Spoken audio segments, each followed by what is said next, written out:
It's another fabulous new release at Simon Says Stamp, and I have a cute card to share with you. This fun interactive card features a new stamp set called Birthday Bears. I've tweaked it a little bit to create a welcome to a new baby card. I love it when we can stretch our products and use them for multiple occasions. I'll admit this is not a quick and easy card, but when we tackle a big project step by step, piece by piece, it is straightforward.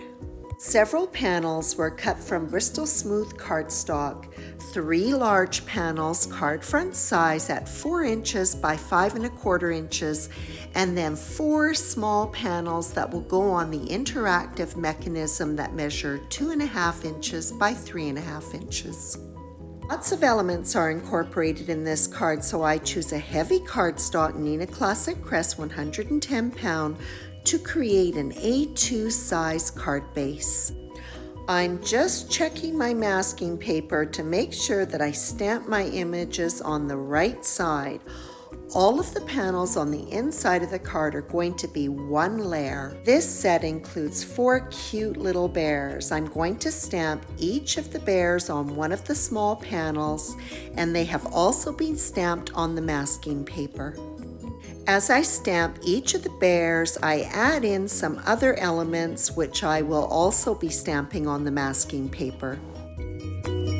The set also includes a large stamp which is a grouping of balloons. That is going to be stamped on the top inside panel.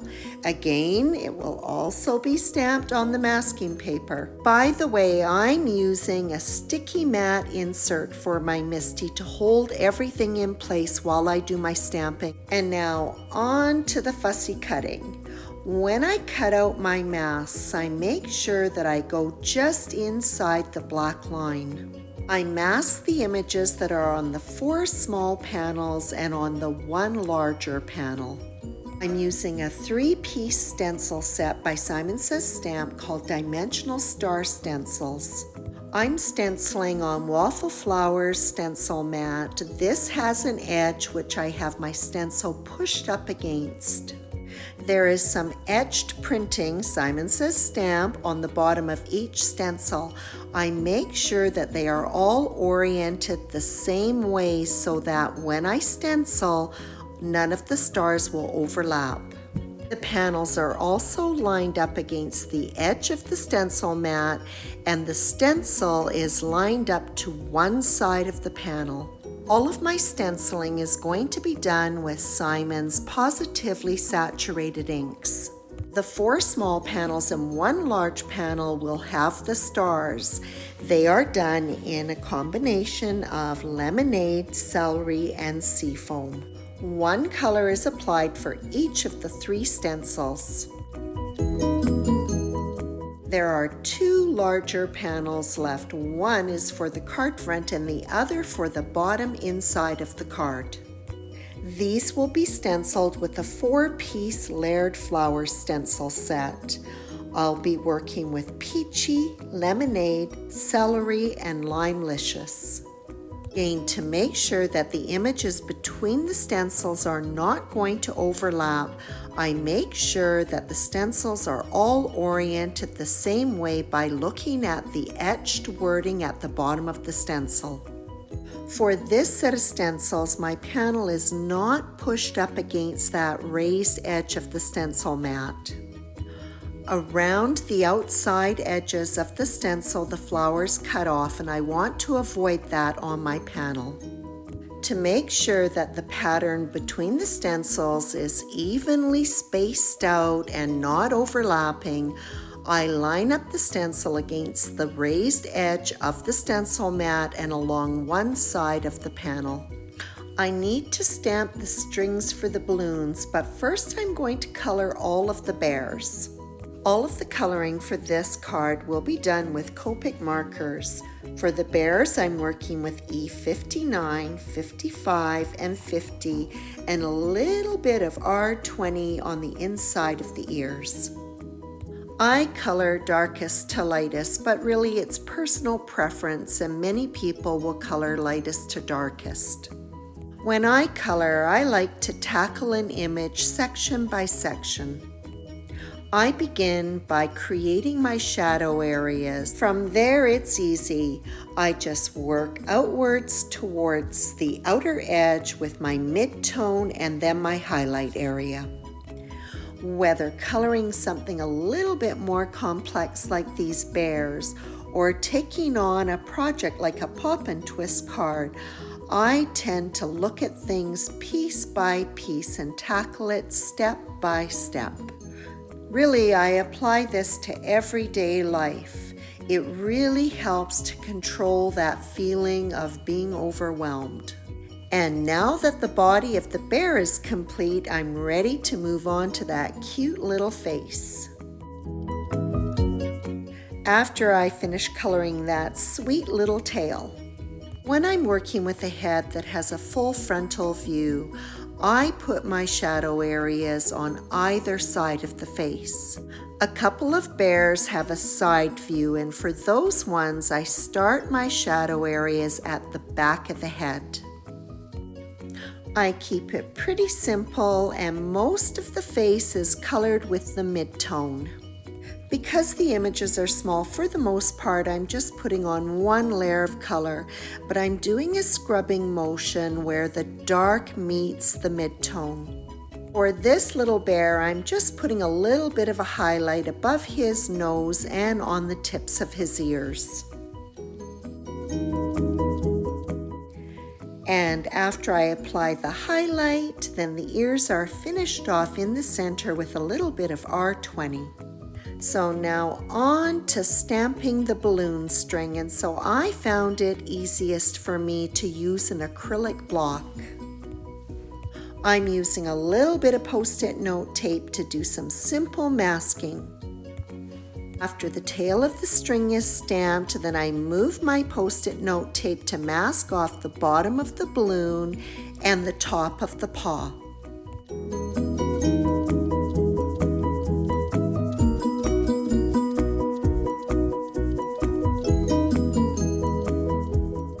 It took a couple of more stampings to get the string in place for this bear.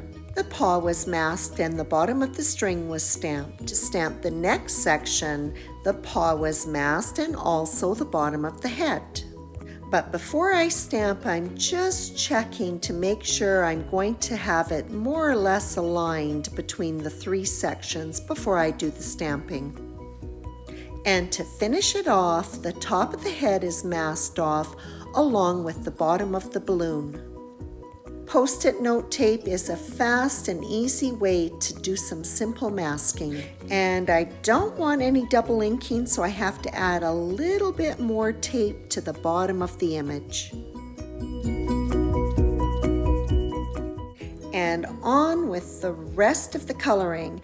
And for some reason, I missed masking this one balloon. So obviously with the yellow star right in the middle, I chose my yellow markers to color this one in. To create a rounded appearance, I start on both sides with my darkest marker and then work towards the center with the mid-tone and the light tone. And on the top third of the balloon, I'll leave just a little bit of white space to give the illusion that light is reflecting on it. All of the balloons are colored more or less the same way. I have 3 colorways in addition to the yellow balloons. Orange with YR65, 61, and 00. Green with YG 25, 23, and 11.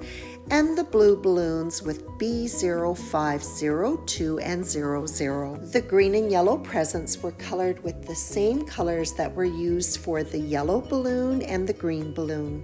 Using Simon's Intense Black ink, I stamped single words from a sweet set called Darling Baby on each of the balloons. When the interactive element is opened up, it will read, Sweet, Beautiful, Darling Baby. After each stamping, the words are coated with clear embossing powder. After all 4 panels are stamped, then I apply the heat and melt the embossing powder. To help these small panels really pop, pardon the pun, pop and twist, I'm going to mat them in black cardstock that measures 2 5/8 by 3 5/8 inches. The Darling Baby sentiment set also comes with some larger words. I'm going to stamp the word welcome on the inside upper panel, and then on the bottom panel I'll stamp the word baby. Again, these words are going to be clear embossed to give that black embossed look. I made sure that these sentiments were positioned a little better than halfway up or halfway down the panel so that when the pop and twist mechanism opens up, the sentiments would be seen. These two inside panels and the card front will be matted on black cardstock that measures 4 1/8 by 5 3/8 inches. The large panels are adhered to the card base, and now it's time to start working on the pop and twist mechanism. The mechanism will be constructed from Neenah Classic Crest 110-pound cardstock. Begin with the panel that measures 3 3/4 inches by 11 inches. It is scored at 2 3/4 inches, 5 1/2 inches, and 8 1/4 inches. This is the element that will pop up and display the 4 small panels with the bears. This panel will be creased into a Z fold or like an accordion. To make sure that I have perfect right angles, I push my panel up into the corner of my scoreboard and then burnish the creases. Next, the mechanism will be created that will cause the previous panel to pop up and twist. It measures 8 inches by 3 inches. On the long side, it will be scored at 4 inches, and on the short side at 1 1/2 inches. 2 diagonal lines will need to be scored across the panel. On the long side of the panel, I make a mark with a pencil at 2 1/2 inches and 5 1/2 inches. I flip it over and do the same thing on the other side. The 2 1/2 inch mark on one side will be lined up along a score line with the 5 1/2 inch mark on the other side of the panel. So this is pretty difficult to do when you have all these multitude of score lines. So I've taken my ruler, I've run it alongside the score line, and then I go ahead and line up the 2 1/2 inch mark and then the 5 1/2 inch mark with the ruler. The edge of the ruler is used as a guide to create the diagonal score line. This process is repeated to create the second diagonal line. If you have a paper trimmer that has a scoring tool, this job is super easy. You're just going to line up those 2 marks along the edge where you would score or cut your paper. To ensure that this mechanism is going to move smoothly, I take time to really burnish all 4 of those crease lines very well. To fold the mechanism, the sides are pushed together and then the 2 halves of each side are folded onto themselves, and this creates an arrow. The 2 halves are held together firmly so that they meet and the arrow is burnished. I like to use a really strong adhesive when I make interactive cards, and so I'll be working with Suk Wang double-sided tape. I'm working with 1/4 inch tape, and 2 strips are placed across the triangle on both sides of the mechanism.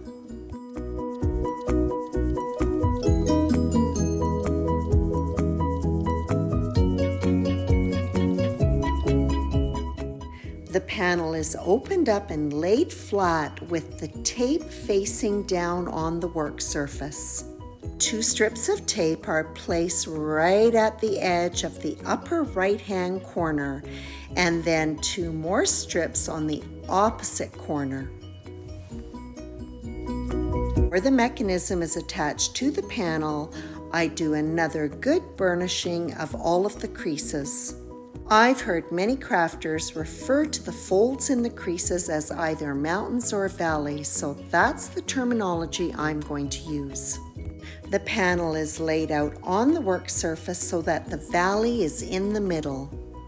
The mechanism is opened up with the tape on the triangles facing upwards. The score line that is in the valley, the middle of the panel, is going to align to the score line that dissects the triangles on the mechanism. The backing tape is removed from the two corners. Before I let those corners with the adhesive touch the panel, I first make sure that those two center score lines are aligned. I also make sure that the distance between the mechanism and the top of the panel is the same as it is from the bottom of the mechanism to the bottom of the panel. And then I fold the panel up like an accordion and flatten out the mechanism. And before I go any further, I'm going to take the mechanism, place it in the card base, and just make sure that the panels are not going to extend below the bottom of the card. And it actually does a bit, so I make the adjustment by trimming off just a little bit at the top of the triangle. Before the pop and twist panel goes into the card base, it is easier if the small panels are adhered first. Because I want the words that are in the balloons to read in a particular way, I first lay out my panels in the order that I want them to appear on the pop and twist panel. To prepare the panel to go into the card base, I fold it back up again and remove the backing off the adhesive just on one side. It is laid down in the card base, centered on the panel and right up against the crease fold. The backing paper is removed off of the adhesive on the other side, and the top of the card base is closed up on top of it. I open and close it several times. It has a nice smooth action. The final panel that was previously matted with black cardstock is adhered to the front of the card. 3 balloons have been die cut using Balloon Trio. The balloons are being inked with colors previously used: lemonade, celery, and seafoam. Balloons were also die cut from white cardstock so that I could inlay the little highlight area. I hold it in place with a little bit of Scotch tape. The script word from Baby Words has been used to cut rainbow pattern paper and black foam. A sentiment from Birthday Bears is stamped 2 times with Simon's Black Intense ink. I want it as black as I can get it.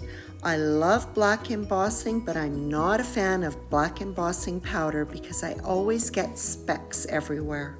Black ink is coated with clear embossing powder and melted for a black embossed look with none of the mess. Straight sentiment, I like to use sentiment labels. I've used the smallest one to cut the sentiment and the next size to cut black cardstock. A heavier weight of black thread will be used to attach to the balloons. To make this easier and avoid having to try to tie it, I put some double-sided tape on the bottom back of the balloon. Thread is wrapped around the neck of the balloon a few times and then brought straight up the back of it and looped back down so that the thread will be centered on the bottom of the balloon. After the thread is attached, the 2 smaller balloons will be stacked on foam die cuts. The large balloon is adhered first, and then overlapping it are the 2 foam-backed smaller balloons. I take the 3 strings on the balloons, stretch them out and trim them down a bit, and then I'm going to thread them through the second bee in Baby. I hang on to the threads, tip the sentiment over, and apply some liquid adhesive. When the sentiment is adhered to the panel, I pull the strings taut. After the secondary sentiment strip is adhered, then I tie a little tiny bow that is going to go at the bottom of the strings. My bow tying skills are definitely limited, and this is probably the third, maybe the fourth attempt. And I just kept pulling on those bottom strings until I got it to a size that it was appropriate for the card. Just to make sure that those strings aren't going anywhere, I dabbed a little bit of glue at the base of them just to reinforce it, and then the bow was attached with a glue dot. Strings were pulled up so that the glue dot would sit on top of them, so I'm pretty sure I've got those strings very secure. This card with the twist and pop element is already fairly thick, and so I don't want to be adding anything else to it to give it additional dimension. But I still wanted to finish up with some embellishment, and so I settled on my Spectrum Noir clear sparkle pen. It was applied to every single balloon on the card, stamped or die cut. The effect is subtle. That is, until the light hits it, and then it's full-on sparkle. And that is a wrap on this fun interactive card featuring Simon Says Stamp's Birthday Bears. Be sure to check out the full release. There's so many wonderful products. I hope you enjoyed this video, and as always, I appreciate your visit.